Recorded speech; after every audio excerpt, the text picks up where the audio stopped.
So this is going to be the existing HVAC system that we're looking at, guys. We have an 11 by 21 cold air return drop right here, which is perfect on this size. We have a 17.5 width on this furnace, and then this is the overall coil setup. It's built into the ductwork, which I'm not a fan of. Really hard to maintenance, so we're going to go ahead and put in an actual official coil like it should have been in the beginning. You have the existing line set running up here. I'll give you guys a better look of that in just a minute. You have the drain hose running down here, and then this size is too small in the new ones. We'll need to change that over to a 3/4 inch PVC line for that guy.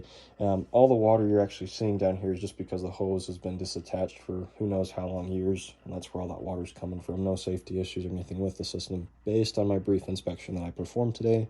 We have 17.5 wide, 64 all the way to the top of this guy. You have the gas line right here running flex into hard pipe, then hard piped all the way into the gas valve on this guy. It is sitting on the ground, and what I'd like to do is actually put it on a base can. The filters can be either a little bit stuck here, and I would just like to clean this up quite a bit easier and just make it easier overall. So we can put a base can right here with a filter rack, which would clean up a lot of this extra space that you have for this bigger coil, which they probably just threw in there based on what they had.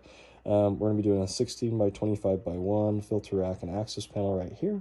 And then you have 2-inch PVC transitioning to 3-inch PVC. There doesn't look like there's any issues on the exhaust line, but I would just double check and pressure test it so there's no issues if we do the furnace.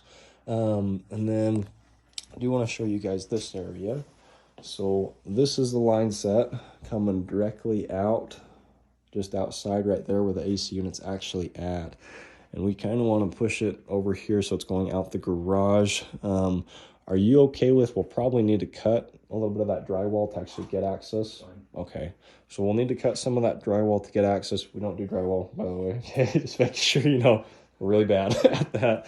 But from there, I already showed you where we want to run the line set, and we'll need electrical on this job. We want to keep the electrical on the AC for a possible heat tub in the future. So just leave that the way it is and just run a new electrical line out there. So we'll need an electrician.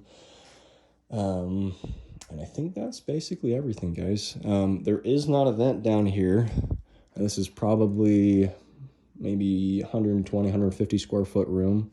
And there's nothing really in the utility room either. So, but they will possibly add a vent in here, 6-inch round. So I'll make sure it's sized correctly for this, and we'll go from there.